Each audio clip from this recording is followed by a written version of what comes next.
Good day, everyone, and welcome to the Human Development Zone brought to you by the Education Support Forum. Today, we have the privilege of meeting a mover and shaker who is a resident in Saldanha Bay in South Africa, and her name is Balini Naidoo. Welcome, Balini. How are you? I'm good, thanks, and you? I'm very, very honored to have a bit of time with you just to tell us these amazing things that you are doing in the clothing and designing space. So tell us more about the work that you're doing. Who is Balini, and what is this work that you're doing in the design industry? So basically, I'm a fashion and textile designer, and I came up with a concept of designing a braille identification system, which is a system to help visually impaired individuals identify the color of the garment, the size, the wash care label, and as well as a style description. So this is actually printed onto garments, Wow. which last a lifetime. So it makes visually impaired people more self-reliant when it comes to clothing.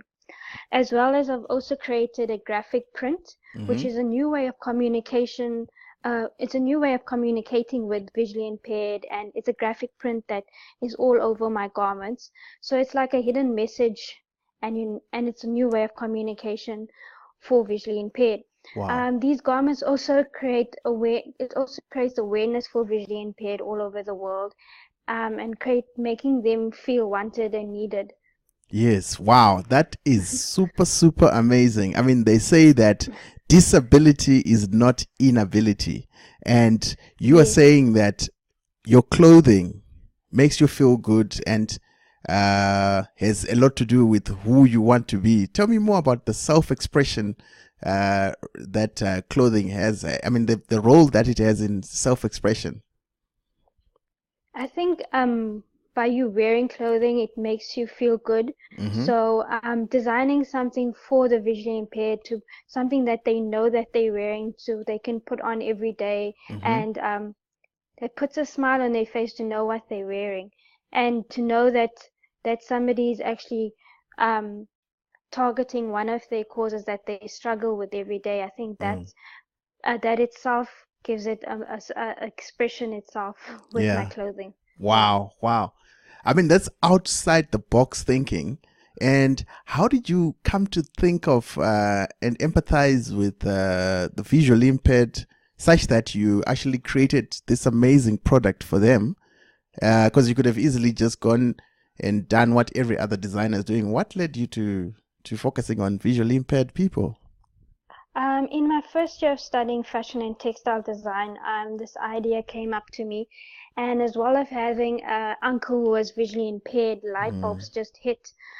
So this was my BTech study in university, and I further elaborated on it through the 4 years of studying and completing my BTech. So I also have a soft spot for people that disadvantaged people in areas, and especially when it comes to blind individuals. So Yeah. I think as a designer. Yeah. So tell me, Balini. Hello. Yes, I can hear you. Yes. Okay. So tell me, have you got support? Hello. Yes, I can hear Yes, you you. just. Can you hear me? Okay. No, Yes. I didn't get you there. Oh, okay. So no, I was saying, so with this amazing innovation, have you got support from policymakers like government, like even the private sector? Because this is a game No. changer in terms of empowerment. At the moment, no, I have not. I've recently just finished my studies end of last year, and this year I've got a lot of media attention, and I've just recently opened up my own business Wow. about 2 weeks ago, Wow. Well and done. I'm opening up my own clothing line.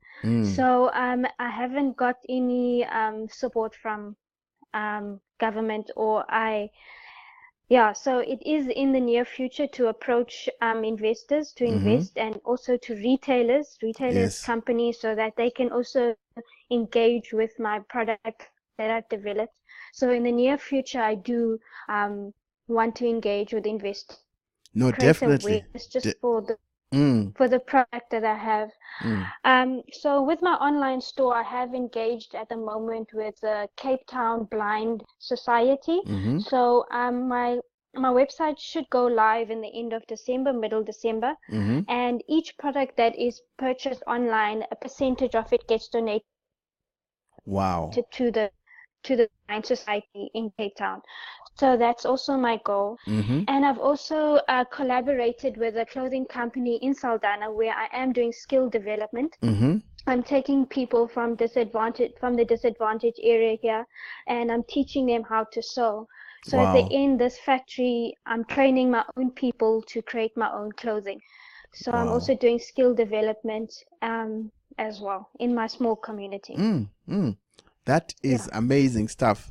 And I mean, I see you already, because I was gonna say, how are you gonna train other people to see like you and be like you? But you've already said you're doing skills development, which is amazing, because we want Yes. this technology to scale across the continent Yes. and all over the Yes. world. I mean, for our visually impaired people, and Yes. then like bodies like the National Council for the Blind, have you engaged them? Are they helpful? Are they supportive? Have they I endorsed you? have in the beginning of my research study, when I first was developing my product, I worked closely with the KwaZulu-Natal Blind and Deaf Society, Mm-hmm. who helped me through the whole process of getting the braille and the translation of braille into text and Mm. that to its specification. Mm-hmm. At the moment, because I've relocated to the Western Cape, I have engaged with the Blind Society. So Mm-hmm. I haven't engaged with the South African organization. I've just Mm. did a small organization for now. No, I Yes. know definitely over time you will definitely get the support of all these people, because this is amazing. So tell me, I see Yes. that you are part of the Goalkeepers event, courtesy of the Yes, I Bill am. and Melinda Gates Foundation. Yeah, so tell me, what are your expectations for the December event, and and what are you bringing in terms of value to this gathering? First of all, I'm so grateful to be one of the attendees to the event. I think it's more than something that I've visioned to attend. I think being a young entrepreneur and designer in a small community and doing skill development, I think just sharing my story to others and sharing my passion for to helping others, I think that will, as well Mm-hmm. as sharing my story and just gaining from the event itself, equipping myself how to motivate others and Mm-hmm. to make people think out of the box and just not think in their small little boxes, Mm-hmm. and just use their skills and whatever they have studied to how to implement their skills and turn it into something motivating to motivate others where something is lacking. I Yes. think that's my whole aim of coming to this Mm. goalkeepers event. Yeah. Nice. You actually touch Yeah.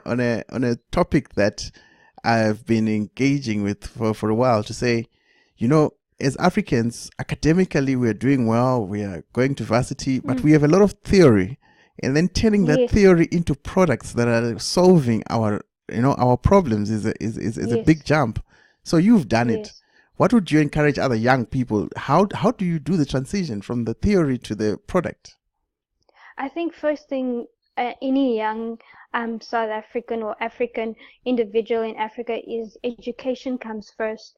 I Mm-hmm. think passing and getting a putting good grades and passing your matric, or if you be able to go to tertiary education, I think that's a starting point, and Mm-hmm. it creates a level for you to get out there and step out, you know. Mm-hmm. So I think education is most importantly, and with your education and your background, I think whatever you put your mindset to, you can pursue it. I mean, if you have a goal or vision to develop your community and stepping out in your community and making a stand and identifying the needs is in your surroundings. I think that's most important, and something that actually is close to your heart. I think if you're more passionate about something, then that's what drives you to do more and push yourself to ability to solve the problem. Wow. Okay.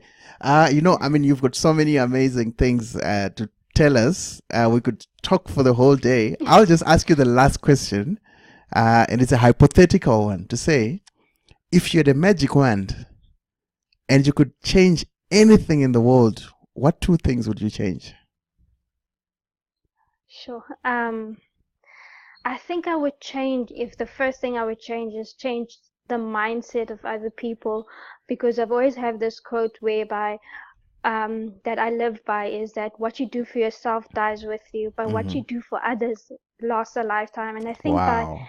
by changing the mindsets of individuals in the world, of thinking of how you can give back and not only for self-gain, I think if we all put our hands together and help each other, I think we would live in a better free world. Wow. So yeah. Wow. That is very selfless of you. And I wish you the best in your endeavors, because this is amazing. I am so excited about your product, and wish you all the best. Thank you very much for spending some time with us out of your busy schedule. Thank you a lot. We really appreciate it. Thank you so much. Sure. Thank you, Balini. Okay. Okay, bye. Bye.